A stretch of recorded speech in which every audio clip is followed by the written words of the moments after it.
วันนี้เราจะกินจิ้มจุ่มทะเลสวัสดีค่ะเพื่อนๆพี่ๆน้องๆชาว YouTube ทุกท่าน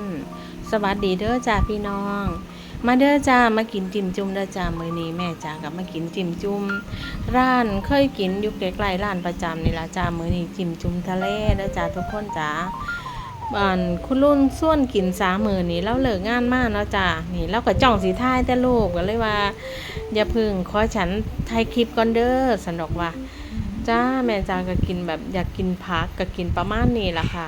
คุณลุงก็สิกินหน่อยๆเพราะเราบ่กินข้าวแรงเนาะจ้ายกเว้นเสาร์อาทิตย์เราจังสิกินวันปกติเราบ่ให้กินข้าวแรงจ้าทุกคนจ้าเพราะว่าเราอึดอัดระวังสิเนาะมาจ้าบัดที่นี่น้ำก็ฮ้อนแล้วเนาะจ้าจิ้มจุ่มเนาะจ้าเนาะ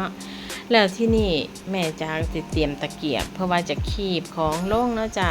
นั่งอยู่หม้องนี้ไกลๆรถไฟฟ้ากะแล่นนะรถไฟฟ้าอยู่ไกลๆหัวนี่จ้าสายสีเหลืองเนาะจ้าเนาะมันกะแล่นดูได้มื้อขึ้นนั่งกินนี่นะมันกะแล่นนะจ้านี่ก็เตรียมโตขีบใส่ตะเกียบฟังหน่อยๆนี่ขีบก็บ่ค่อยอยู่เด้อพี่น้องแม่จ้าก็ขีบลงจ้าบัดที่นี่ก็ขีบไปเรื่อยๆหัวไปเรื่อยๆพ่อใหญ่เราบ่กินอาหารทะเลจ้าก็เลยสั่งเราบ่กินข้าวแรงแค่นางเป็นหมู่ซื่อๆเนาะจ้าบัดที่นี่ก็เลยว่าคันกินข้าวแรงแม่จ้าก็สิกินแบบว่ามีผักแน่อาหารทะเลก็แม่นแต่ว่ามีผักสดน้ำซุปอีหยังสิมันระบายง่ายๆจ้าก็กินไปเรื่อยๆเนี่ยล่ะจ้าพี่น้องกินไปเรื่อยๆจ้ามากินน้ำกันเด้อพี่น้องได้หยังกินแรงคอมเมนต์พูดคุยกันในเด้อจ้ากดไลค์กดติดตามซับสไครบ์กดกระดิ่งนะจ้าซับสไครบ์ให้กันแน่เด้อจ้าเมื่อวานนี้ลางาน1 วันนะจ้าทุกคนวันนี้ฉลองนะคะฉลองด้วยจิ้มจุ่มค่ะทุกคนอยู่ร้านเพิ่นก็เปิดเพลงรถไฟฟ้าผ่านพอดีเลยจ้าอยู่ร้านเพิ่นก็เปิดเพลงแบบว่าม่วนไหมจ้าทุกคนจ้าอยากให้เพื่อนๆได้ฟังนำอยู่แต่ว่ามันก็ติดลิขสิทธิ์เพลงนะจ้าเนาะเฮาก็เลยคุยกันแบบนี้จ้าอันนี้ก็สินั่งกินไปเรื่อยๆเนี่ยก็ประมาณทุ่มกว่าแล้วได้จ้านี่จริงๆแล้วพ่อใหญ่เพิ่นชวนกินตั้งแต่เมื่อวานนั่นล่ะตั้งแต่เลิกงานไว้เนาะเมื่อวานนี้เพิ่นก็อยากกินนั่งชิวๆจังซี่แม่จ้าอาบน้ำเสร็จแล้วก็ไปนั่งชิวๆจังซี่เพราะว่าร้านมันอยู่ไกลเนาะจ้าเนาะแต่ว่ามื้อนี้เราก็เลยแบบยังไงเธอก็อยากกินแล้วเดี๋ยวไปนั่งเป็นเพื่อนว่าสั่นเราก็บ่ได้กินดอกเรากินนิดเดียวแล้วกินลาบทอดแม่จ้าทุกคนพอย่ำแรงเราบ่กินหลายอันนี้แม่จ้าก็สิแบบว่าใส่ไปก็กินผู้เดียวเนี่ยล่ะจ้ากินไปเรื่อยๆมันบ่ได้หลายดอกเนาะเพราะว่าทั้งหมดที่จ่ายไปเนี่ยก็350ได้จ้ารวมน้ำแข็งเอียงไปน้ำนี่จ้าลาบทอดจิ้มจุ่มทะเลเด้อจ้าเด้อจ้าพี่น้องกินน้ำกันเนาะจ้าเนาะนั่งชิวๆเนาะจ้าเนาะ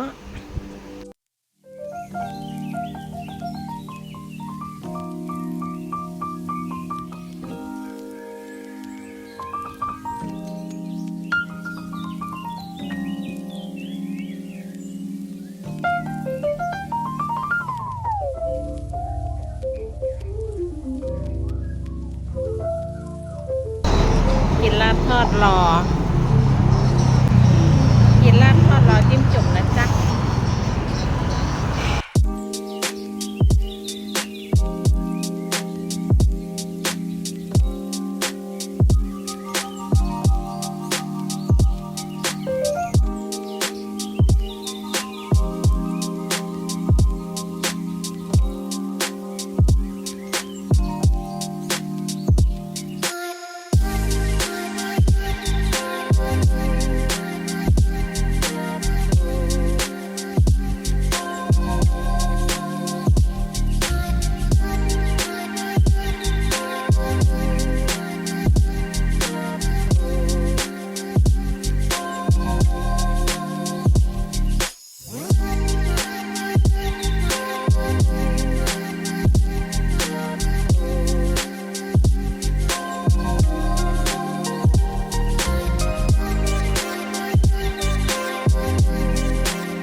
นะจ๊ะเพื่อนๆแม่จ๋ากับตัวติดต่อนะคะบ๊ายบายเจอกันใหม่คลิปหน้า